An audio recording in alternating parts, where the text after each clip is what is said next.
Nós vamos estar hoje buscando de Deus em Atos capítulo número 12.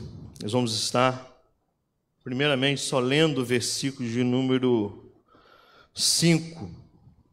Nós estamos num mês que a visão pastoral, buscada de Deus, nós estamos sendo impactados pelo como orar, como nos proceder diante da presença do Senhor com as orações.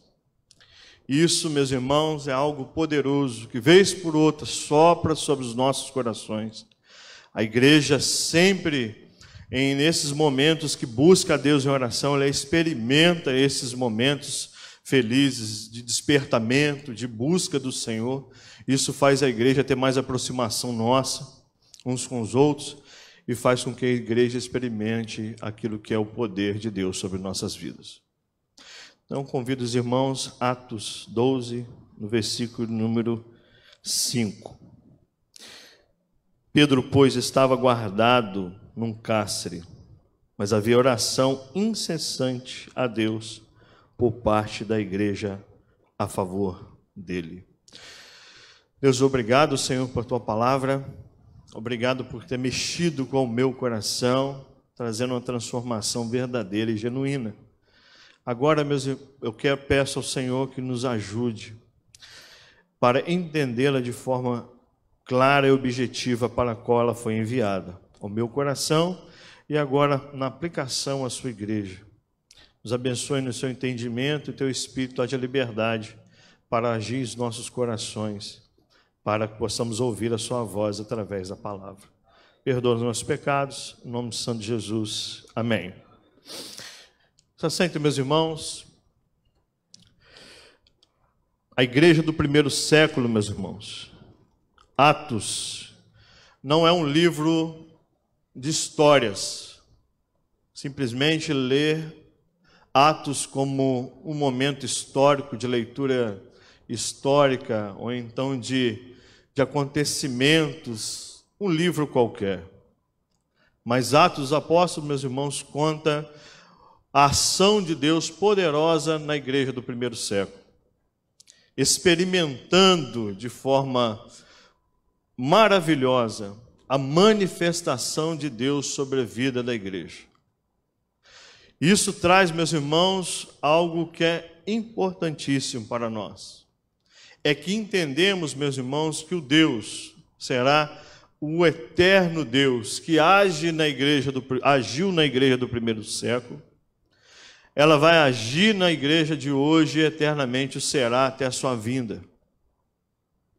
E, meus irmãos, nós vamos experimentar o que é Atos capítulo 12, com a ótica de entendermos que os mesmos feitos de Deus da vida da igreja do primeiro século, através do relato de Atos 12, é a mesma forma Deus pode agir nos dias atuais. Da mesma forma.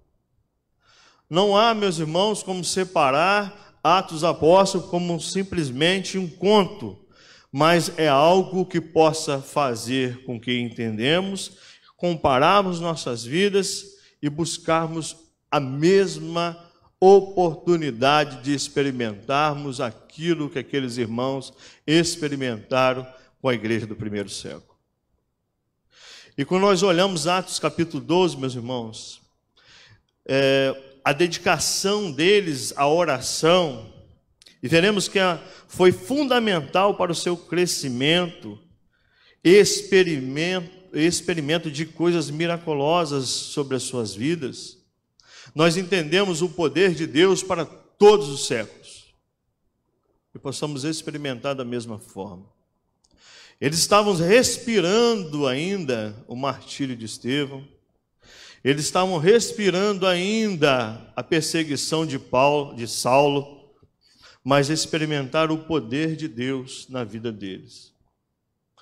Quando Saulo se levanta pela ordem do Sinédrio de buscar atormentar a vida dos irmãos, a persegui-los a fio de espada, o Senhor, no caminho do Damasco, vai lá e o cega e faz dele Paulo, e agora um pregador do Evangelho. E quando experimentamos observar também, meus irmãos, o martírio de Estevão, lá no capítulo número 7, quando Estevão experimenta ser apedrejado por amor ao Senhor. E nós experimentamos e vivemos, Senhor, e vivenciamos na palavra aquilo que realmente é o poder de Deus sobre a igreja de Cristo.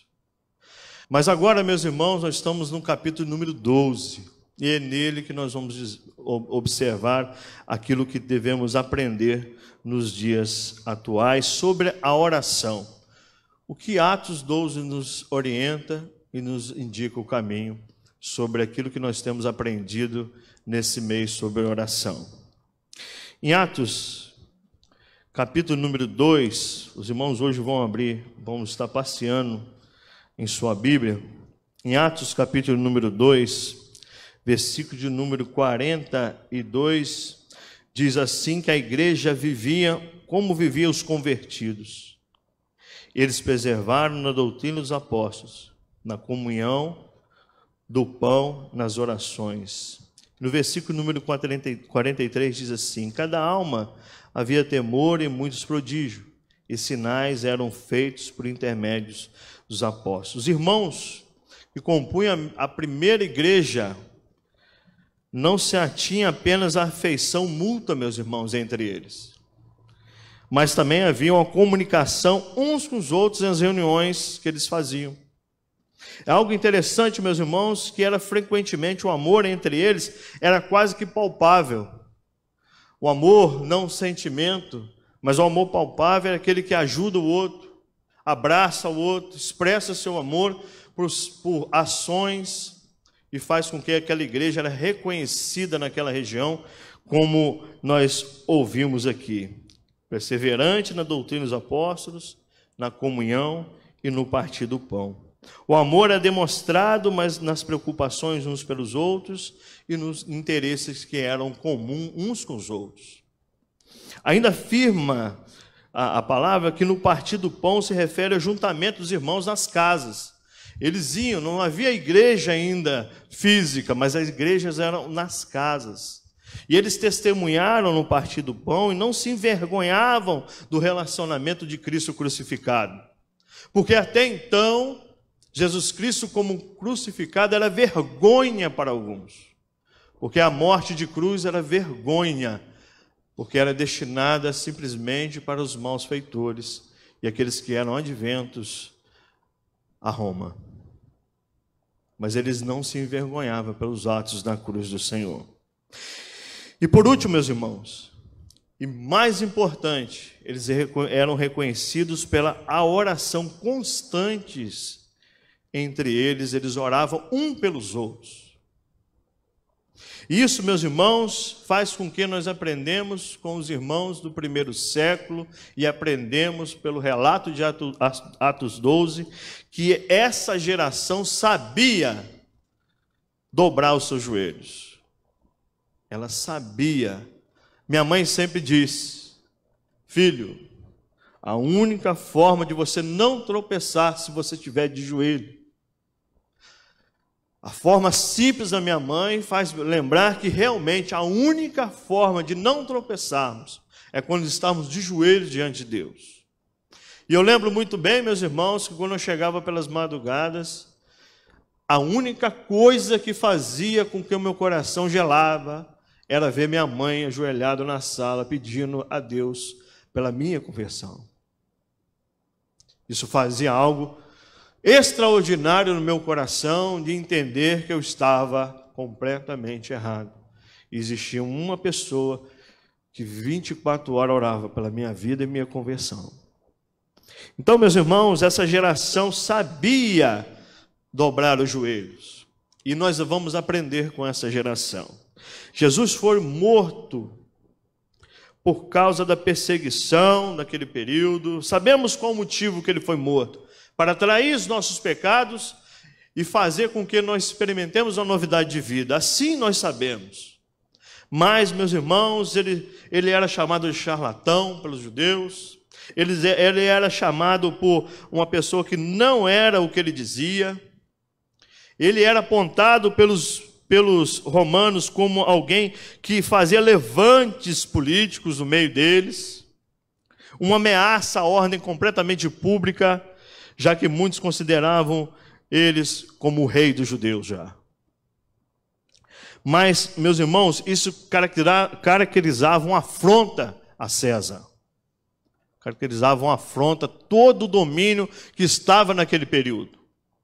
Antes de ascender os céus, Jesus faz uma promessa àqueles que estavam diante dele. Em Atos, capítulo número 1, versículo número 8. Está próximo aí, meus irmãos, nós vamos caminhar em Atos dos Apóstolos hoje. Diz assim: os apóstolos ficaram vendo Jesus ao céu. E observando aquilo, acharam que ele ia voltar daqui uns 2 dias ou 3. E aí, o Espírito Santo diz claramente aos seus corações que mais recebereis a virtude do Espírito, a quem já há de vir sobre vós. E ser-me-eis minhas testemunhas, tanto em Jerusalém como toda a Judéia e Samaria, até os confins da terra. Pela graça de Deus, isso foi feito, porque hoje estamos aqui ouvindo e vendo o mesmo capítulo e versículo de Atos dos Apóstolos. Somos prova do cumprimento da promessa de Deus, que eles seriam testemunhas, tanto em Jerusalém, toda a Judéia e os confins da terra, que é o Brasil, que somos nós também, e todo lugar que crê no nome do Senhor Jesus. E, meus irmãos, uma testemunha é alguém que está pronto a dar a própria vida por testificar aquilo que viu. Eles viram, estavam dispostos a se entregar pela sua própria vida, por aquilo que experimentaram, os apóstolos. Eles continuaram a citar todos aquilo que ele faria. A palavra testemunha no grego corresponde a Marte, de sorte que ser testemunha implica a disposição íntima, não só de sofrer, mas sacrificar a sua própria vida por causa da causa. Então eles eram testemunhas dispostos a sacrificar a sua própria vida por aquilo que era o amor de Cristo em suas vidas. Entendemos assim, Jesus antevia que a maioria dos seus seguidores apóstolos iam ser mortos a fio de espada. Mortos pela causa do Senhor. E é interessante também, meus irmãos, foi assim com Filipe, foi assim com Tiago, irmão de João, depois com os apóstolos, exceto João, que experimentou a morte de forma natural. Entende-se também, meus irmãos, que em Atos, capítulo 7, 59 e 60, vamos lá? 7, 59 e 60, assim foi com Estevão. E apedrejaram a Estevão, que invocava e dizia: Senhor Jesus, recebe meu espírito. Então, ajoelhando-se, clamou em voz: Senhor, não lhe imputes esse pecado. Como essa palavra adormeceu, e Saulo consentia com sua morte.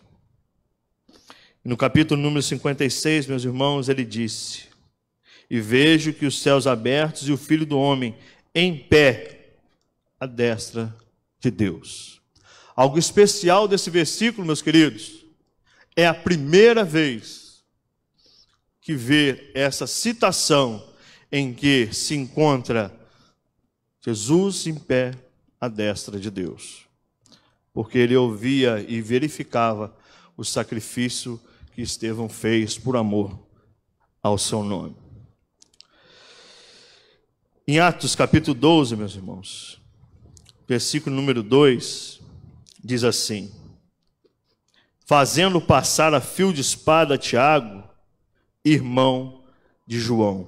Pedro estava preso com Tiago, que acabava de ser morto. Ele estava no átrio da morte, no corredor da morte, era próximo da fila para o sacrifício. A igreja, ao lado de fora das cadeias, sabendo disso, o que acontecera com Tiago e que Pedro era a bola da vez, vamos dizer assim, Utilizava-se do principal recurso que eles tinham, que era, meus irmãos, versículo número 5 de Atos dos Apóstolos, capítulo 12. Pedro, pois, estava guardado no cárcere, mas havia oração incessante a Deus por parte da igreja a favor dele. Nunca, meus irmãos, a igreja conseguiria, pessoas simples, subjugar o poder de Roma, ou o poder que ele estava estabelecido ali. As armas que aquele povo tinha eram armas divinas, especiais, que era a oração.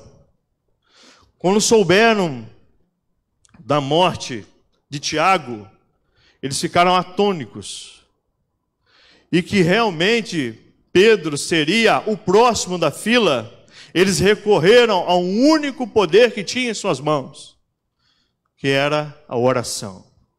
E eles foram para aquela casa orar. No versículo número 5 diz assim, já lemos: Pedro, pois, estava guardado no cárcere, mas havia oração incessante a Deus por parte da igreja.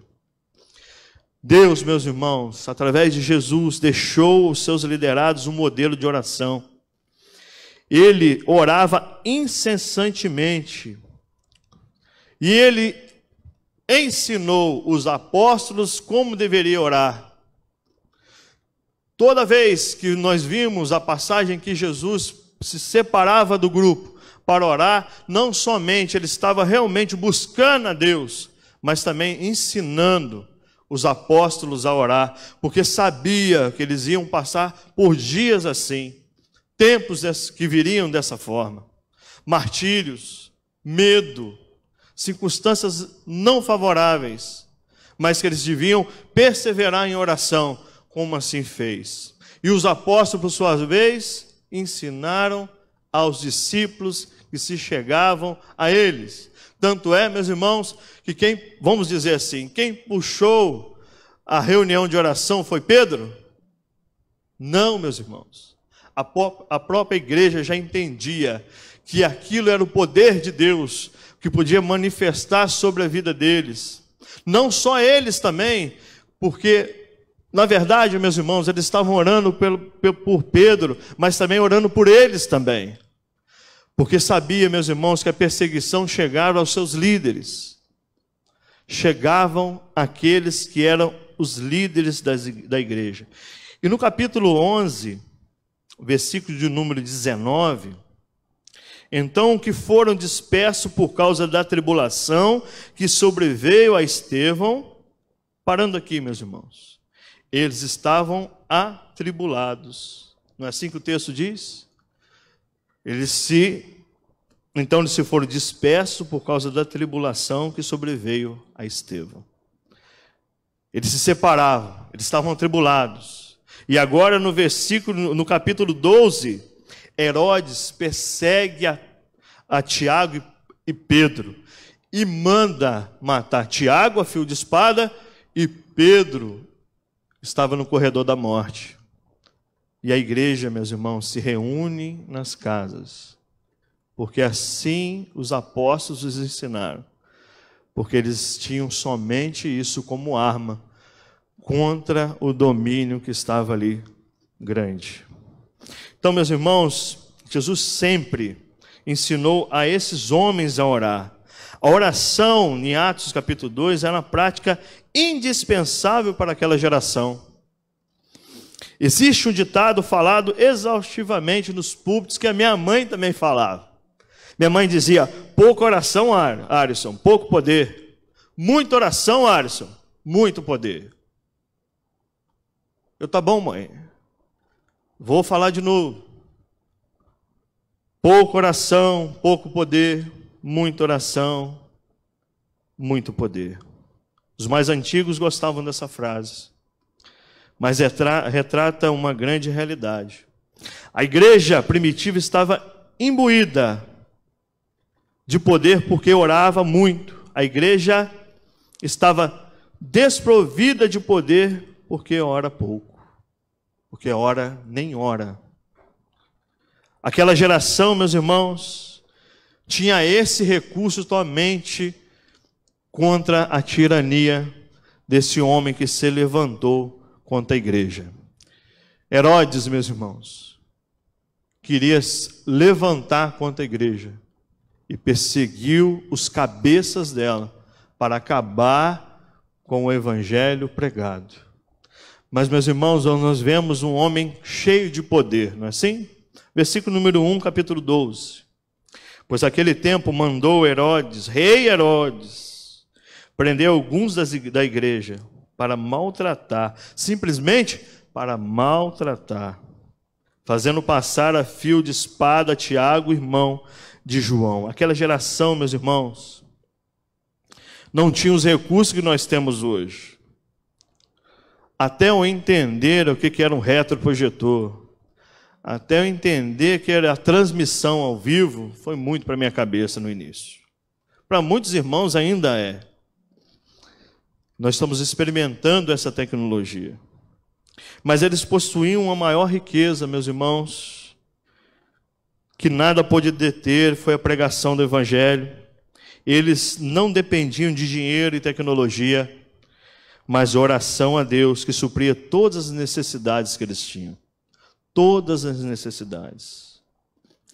Em Marcos, capítulo de número 11, 23, 24, eu vou ler para você, para os irmãos.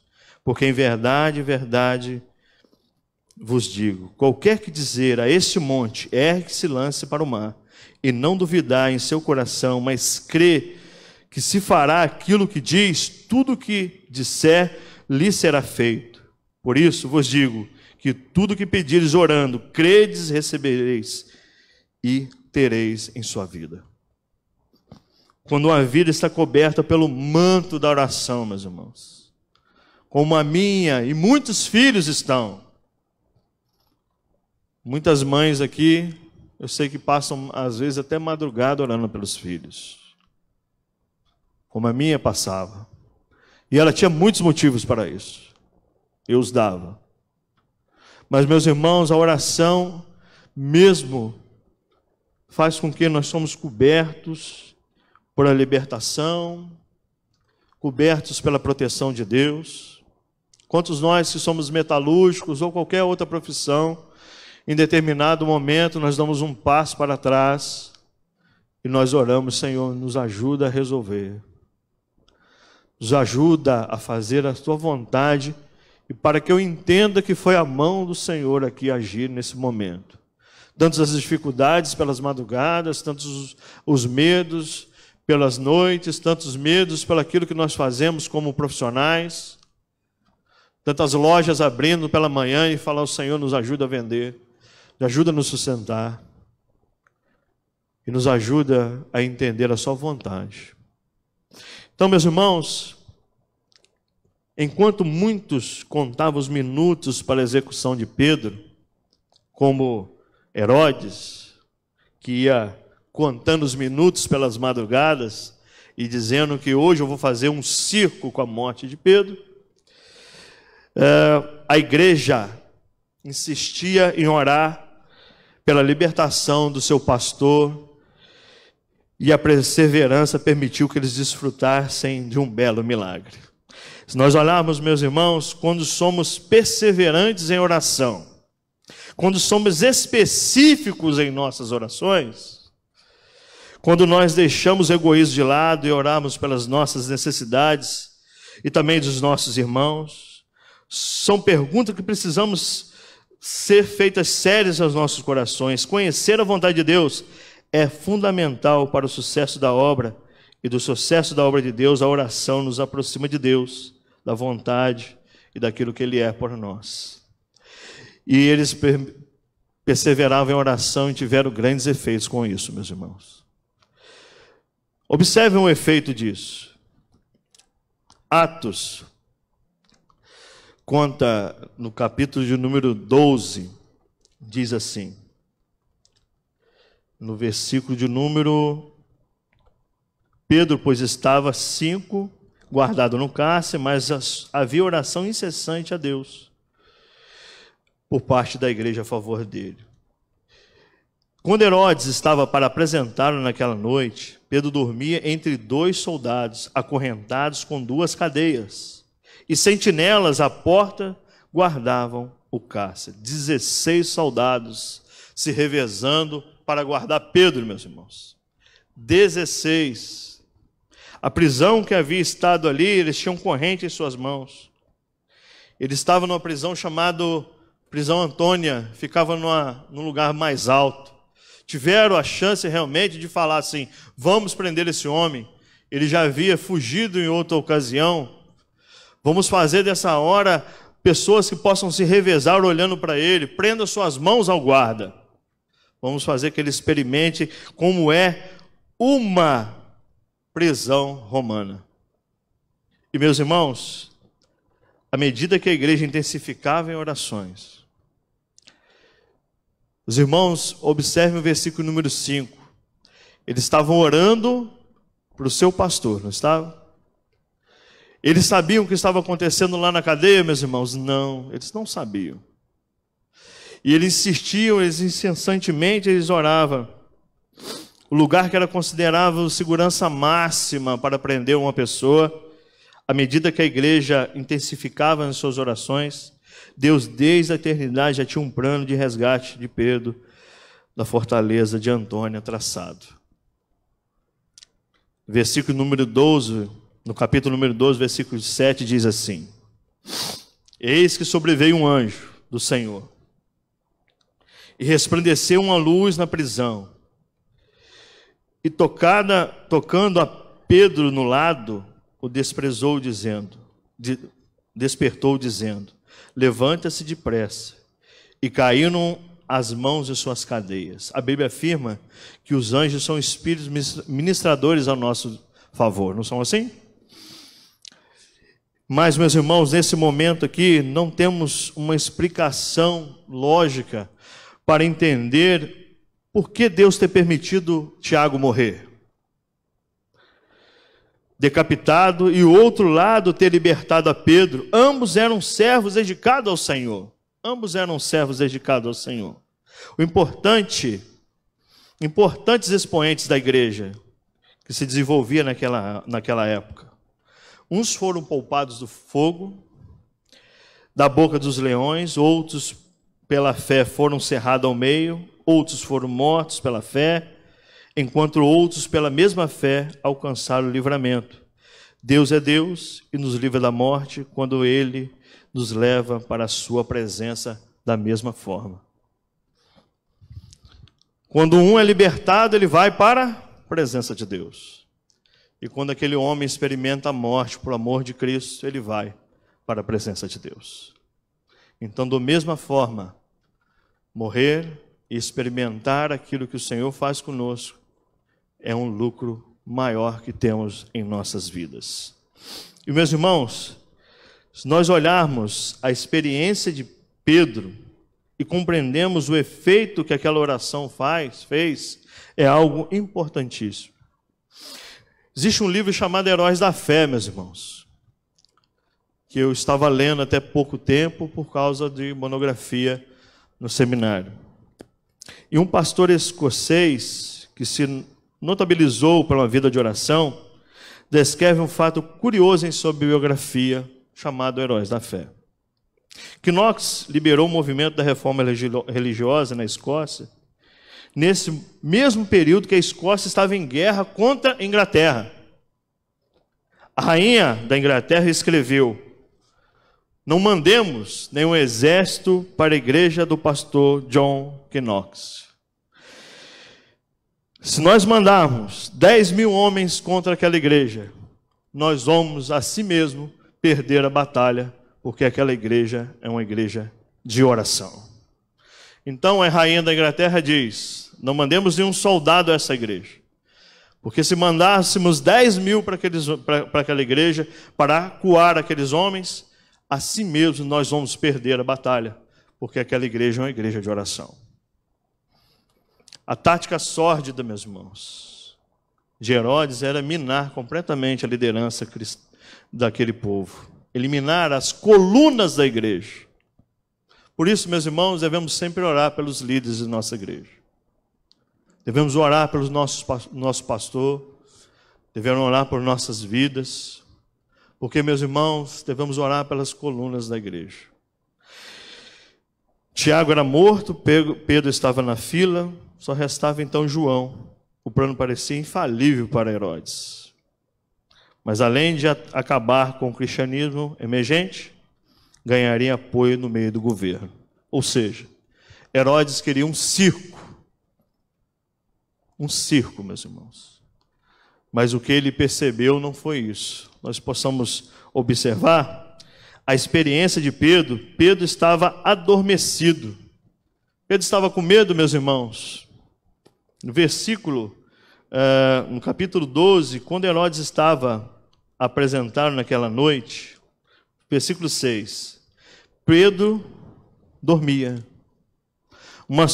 Algo que eu acho interessante é quando o apóstolo Paulo está preso, ele canta o quê, meus irmãos? Louvores na cadeia. Louvores ao Senhor. Pedro, quando está preso, o que ele faz? Ele dormia e descansava no Senhor. Mesmo estando preso a correntes, e aquele revezamento de soldados, estando numa prisão extremamente para pessoas perigosas. E é despertado, tocado do lado pelo anjo. As algemas limitavam o seu deslocamento. Caíram milagrosamente. Os soldados, fortemente armados, estavam do seu lado vigiando, nada conseguiram ver. As portas e os portões vão espantosamente sendo abertos. Vamos olhar o que aconteceu? A partir do verso 6, do capítulo 12. Quando Herodes estava para apresentá-lo, naquela noite, Pedro dormia entre dois soldados, acorrentado em duas cadeias. E sentinelas à porta guardavam o cárcere.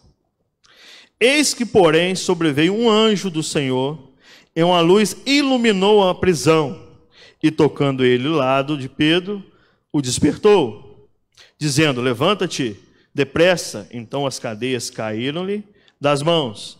Disse o anjo: cinja e calça suas sandálias. E ele assim o fez. Disse mais: põe a capa e segue-me. Então, meus irmãos, a oração, lá no versículo número 5, de uma igreja pequena, reunida numa casa, de pessoas simples, sem o seu líder junto, faz com que Deus envia um anjo para libertar Pedro de suas cadeias. O que prende o nosso coração hoje, meus irmãos? Às vezes são o medo que assalta a nossa vida, as incertezas que faz com que nós pensamos que não vai dar, situações que nós olhamos à nossa volta, até mesmo no nosso país, que nós olhamos não tem como. Ou às vezes, meus irmãos, gastamos todo o nosso recurso e força em algo que não conseguimos. E ainda insistimos e não buscamos ao Senhor como essa igreja nos ensina. E meus irmãos, nós percebemos que a igreja não participa de nada daquilo com relação a se levantar armada. Eu percebo também, meus irmãos, que quando Pedro foi preso, a igreja talvez tinha um lá, falava assim: vamos juntar todo mundo, vamos lá para a porta da cadeia. Eles estavam com medo também de serem presos. Porque a Bíblia fala, no capítulo número 12, que sobreveio perseguição para alguns da igreja, inclusive Tiago e Pedro. Então, meus irmãos, não foram só eles que foram presos, mas também alguns membros daquela comunidade cristã daquele tempo. E eles, meus irmãos, não tinham força nenhuma contra aquele poder que estava ali. Contra soldados, contra prisões, contra governo, contra esse homem que queria realmente fazer de Pedro uma atração pública de seu poder. E o que ele faz, meus irmãos? O povo ora incessantemente. Nós olhamos decorrer dessa experiência, uma experiência de liberdade, o impacto positivo da oração, meus irmãos. Pedro bate à porta deles. O apóstolo Pedro estava à porta da casa e bate. capítulo 12, versículo 13 e 14. Vamos ver? Vamos seguir novamente o versículo 9, meus irmãos, para que possamos entender melhor. Então, saindo em seguida, olha o que aconteceu com Pedro. Não sabendo que era real, o que fazia por meio do anjo, parecia-lhe antes uma visão. Depois de terem passado a segunda sentinela, chegado ao portão de ferro que dava para a cidade, ao qual lhe abriu automaticamente. Fui no shopping uma vez, meus irmãos, que eu fiquei um tempão, o Estevão ficou, botando o pé para abrir a porta, fechar, botava o pé, abria a porta, fechar, até que eu percebi que o Estevão já estava um tempão fazendo essa brincadeira. Quem abriu ali, meus irmãos, não foi o pé, não foi a tecnologia, mas Deus abriu aqueles portões de ferro. E saindo, enveredando por uma rua, logo adiante, o anjo se apartou dele. Então Pedro, caindo em si, ele estava como se sonha, meus irmãos. O que nós devemos perceber é que quando, meus irmãos, oramos incessantemente, chega um momento que as portas do céu se abrem sobre nossa vida e coração. E nós, meus irmãos, ficamos tão felizes. E nós olhamos que isso aconteceu não por nossas forças comuns, mas pelo favor de Deus em nossa vida, que nós fomos entender aquilo que Pedro experimentou. Pedro, meus irmãos, tinha experimentado andar sobre as águas. Era um cara experimentado em ver os sinais que Deus fazia. Mas aquele homem não entendia, até esse momento, o que havia acontecido com ele. Até ali então, meus irmãos, ele achava que estava sonhando. Até que entendeu que aquelas cadeias se abriram com aquele brilho enorme que cegava os guardas, cegava a sua própria visão. E quando ele sai da cadeia, depois que o anjo se afasta, ele cai em si e percebe que ele está à rua. E percebe que eles teriam que correr para a casa de Maria, onde estavam os irmãos se reunindo. E vamos continuar? Considerando-se, no versículo 12, considerando ele a sua situação, resolveu ir para a casa de Maria, mãe de João, com o nominado Marcos, onde muitas pessoas congregavam. E eles estavam fazendo o quê, meus irmãos? Orando. Eles estavam orando. Lembra do versículo número 5? Ele foi preso, meus irmãos, no período de Páscoa. E aquele período, apesar de Herodes ser o que é, ele não ia matar alguém naquele período. Mas era o último dia para que a Páscoa pudesse acabar. E no outro dia, Pedro seria entregue à praça pública para virar um espetáculo e vergonha até mesmo para o cristianismo. Para mostrar que o Deus que aquele povo servia não valia de nada. Mas, meus irmãos, Herodes, que era um rei, era poderoso, agora se via vergonhado, porque todo aquele aparato que ele fizera, não foi possível aplacar o poder de Deus sobre aquele lugar. E aquela igreja, meus irmãos, possamos observar, ela não estava orando um dia só, não. Ela estava orando mais de 7 dias. Muito mais. Porque se passava o tempo e aquele povo continuava a orar por Pedro. E o que é interessante também, meus irmãos, continuamos. Pedro bate a porta. Versículo número 13. Quando ele bateu o pórtico do portão, ou a porta, ou o lugar onde estava a igreja se reunindo, veio uma criada chamada Rode ver o que era. Reconhecendo a voz de Pedro, tão alegre ficou que nem o fez entrar, mas voltou correndo para anunciar que Pedro estava junto ao portão. Ele bateu na porta daquele lugar. Rode, que era uma criada daquele povo naquele período, foi lá ver que era Pedro. Ao invés de abrir o portão, o que Rode fez? Voltou para trás. Experimentamos o milagre de Deus, meus irmãos. Vez por outra, meus irmãos, nós percebemos que não sabemos nem lidar com isso. Seria cômico, meus irmãos, que aquela menina estava toda atrapalhada, porque não entendia nem mesmo o que aconteceu. Em vez de abrir o portão e colocar aquele que estava a fugir daquelas cadeias, ela deixou o portão fechado e Pedro bateu na porta e foi contar para aquela congregação que estava orando pelo seu pastor até então. Meus irmãos, tem muitos aqui que oram por momentos em suas vidas e às vezes oram há mais de anos. Não é assim? Quantos, meus irmãos, quantas vezes eu orei mais de anos por algo que eu queria. E Deus assim nos abençoou. E viver, meus irmãos, esse momento, nós ficamos atrapalhados, às vezes.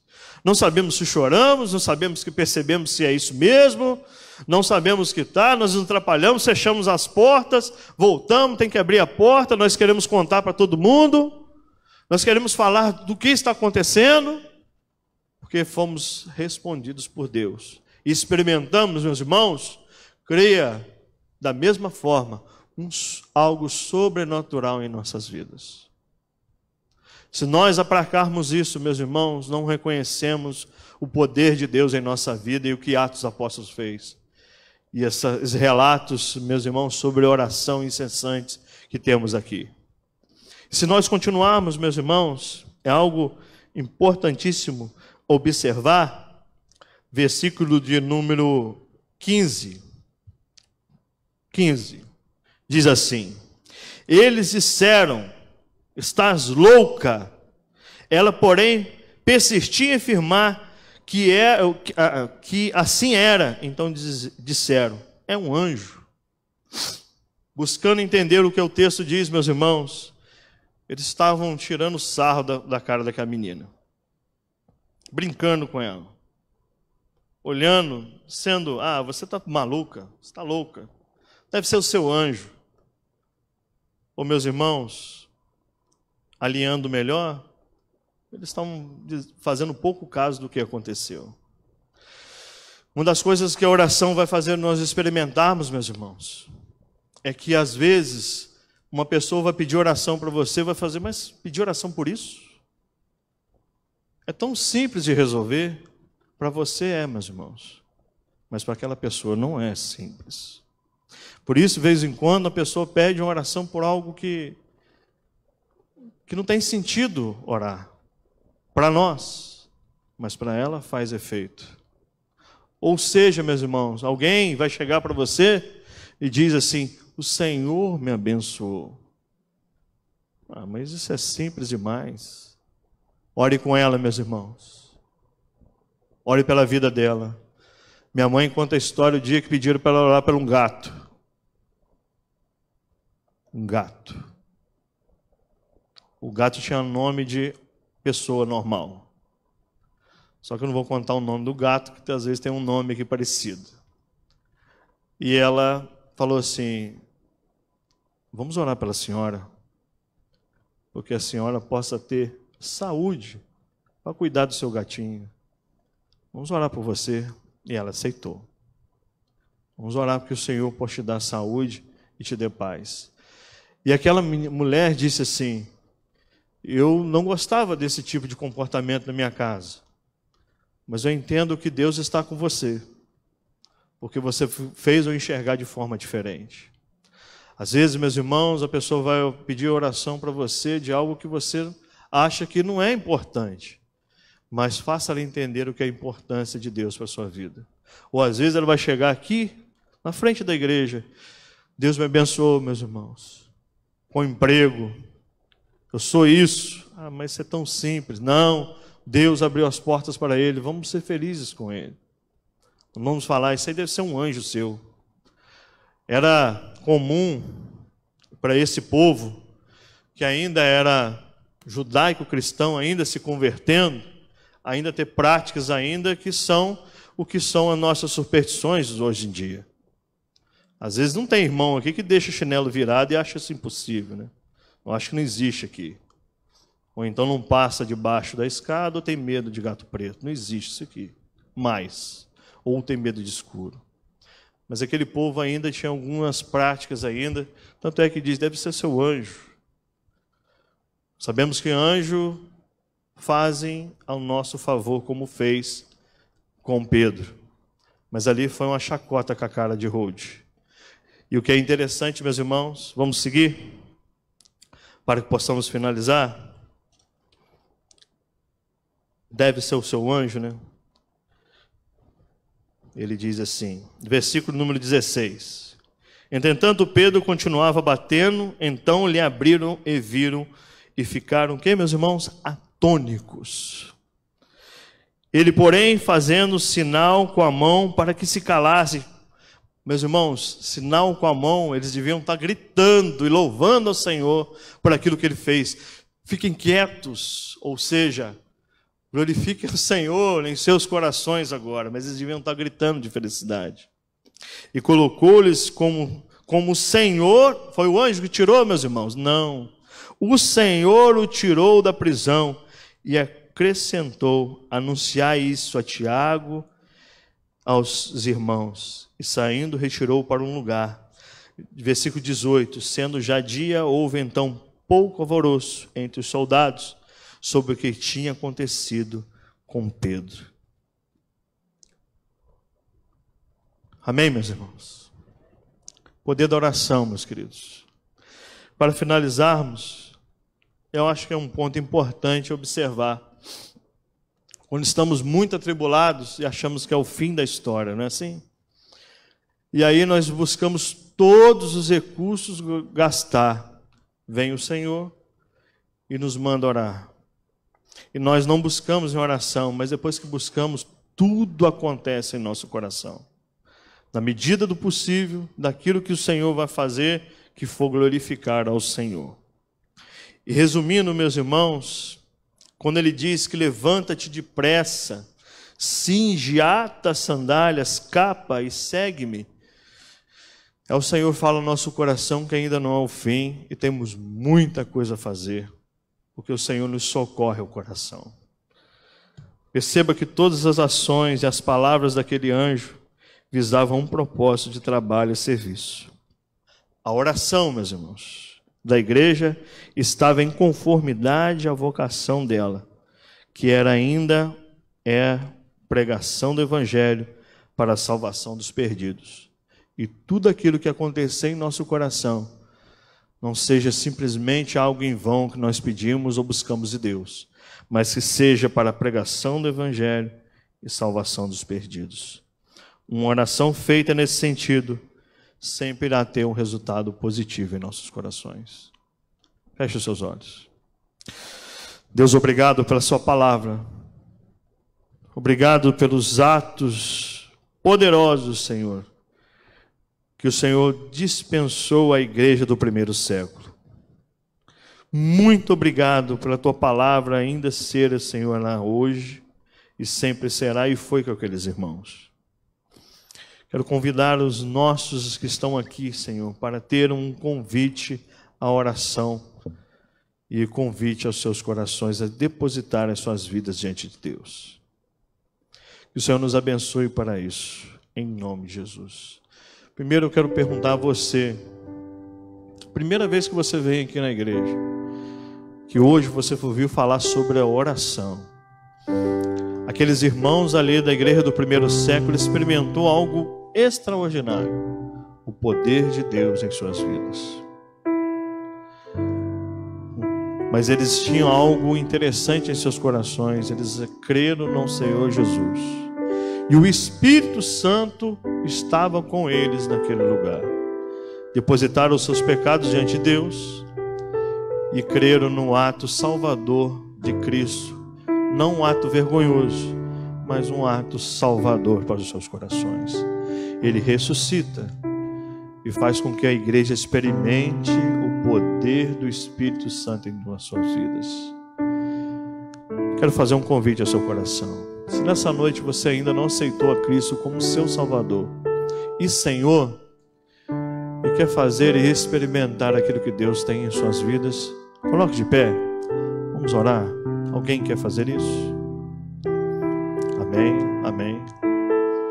Você, irmão, que quer ter uma vida melhor de oração, como eu quero, e experimentar todos os poderes, o poder de Deus em nossas vidas, para a obra e crescimento dela, unicamente. Se coloque de pé, vamos orar juntos. Vou pedir o pastor, ele vai estar orando por nós. Pastor, ore por nós. Que o Senhor possa abençoar os seus corações nessa noite. O pastor vai estar orando.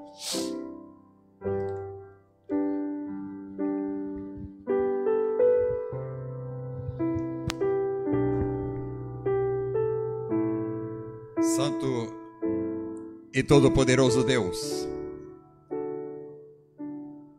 que abre o teu trono de poder sobre todo o universo, para que todos que crerem no Senhor e na força do seu poder recebam os milagres que o Senhor quer fazer em nossas vidas. E como estamos aqui, Deus,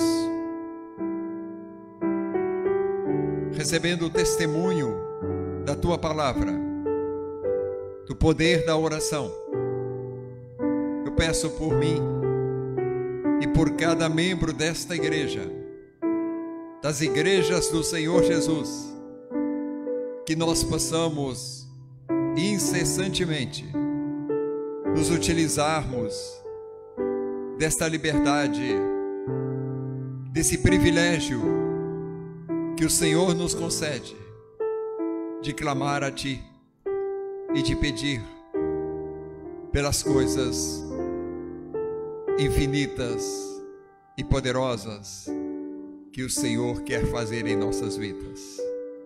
Obrigado por este momento tão precioso, pela Tua palavra, pelo Teu povo que aqui está te adorando, Senhor. Receba nos céus o culto e atenda as nossas orações e faça de nós uma igreja de orações incessantes, de fé verdadeira, que tudo pode o nosso Deus Todo-Poderoso. Em nome de Jesus, oramos por isso. Amém.